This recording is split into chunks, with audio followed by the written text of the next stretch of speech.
long term done either in DC, Maryland, or Virginia.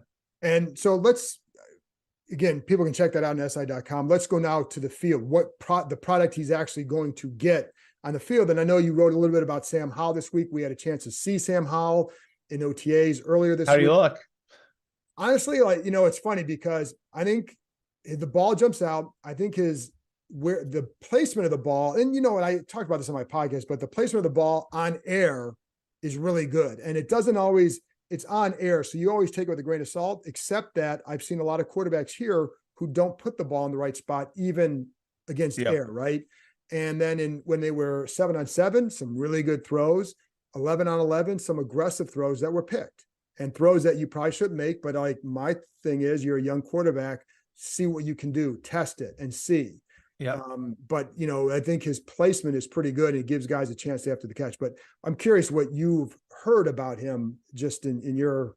Yeah. I mean, I think I'm sure it's a lot of what you've heard, John, why they believe in him. It's like that's the grade they had going into his junior year at North Carolina, which was like a low 1, high 2.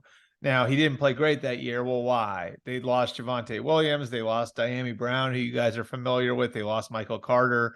They had all these NFL guys on the team his sophomore year, and then those guys were gone when he was a junior.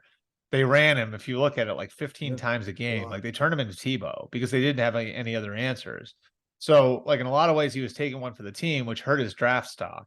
And then they grade him out, in January and February and March of 2022, and his grade was still pretty good. I think it was a low 2, high 3 for them. Yep. So and then you get to the point where it's the 5th round, and they didn't want to hurt Carson's feelings, so they didn't plan to draft one, but the grade demanded it at that point. So there's that part of it. There's what he was showed on the scout team last year, which my understanding is the defensive players would say to coaches, Sam looks really good. Sam is throwing with anticipation. He's throwing away from leverage. He's moving us with his eyes. He's doing these things on the scout team. Right. Then Carson goes on IR. He becomes the backup. He's showing he's absorbed the offense while doing all of this, right? So there's that part of it.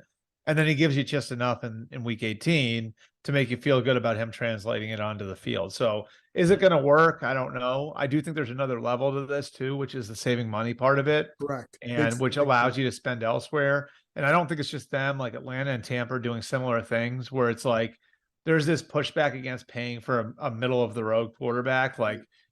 Are you better off paying Derek Carr 40 or 35 million or Baker Mayfield 10 million? Right. You know what I mean? That's the operative question here.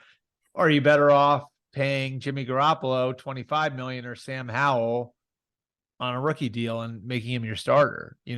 I sort of feel that's what's gone on here in Atlanta and Tampa and Washington. To me are 3 good examples of how it's almost like the max contract in the NBA, where the NBA collectively decided we're giving too many guys max contracts, and the herd got thin. I think it's the same sort of thing here, where the high end quarterback, if you're paying for Mahomes, Josh Allen, Joe Burrow, Justin Herbert, Trevor Lawrence, you sign the check and you don't look back, right? If you're paying for a guy who is maybe the 10th best quarterback or the 12th best quarterback or the 15th best quarterback, the price is so high now. Is it worth it? Is it worth doing it?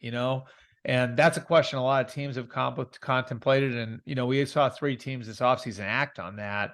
And I think Washington's in that group. So it's, it's thinking a lot of Howell, but it's also kind of strategically looking at it and saying, are we better off going and getting Derek Carr, or do we, have Sam Howell here, bring in Jacoby Brissett, and then, then we can take care of Daron Payne. Then we can look at extending Montez Sweat. Then we can bring in Andrew Wiley from the Chiefs. Allows you to do some other things that, is going to create a better environment for the quarterback to thrive in.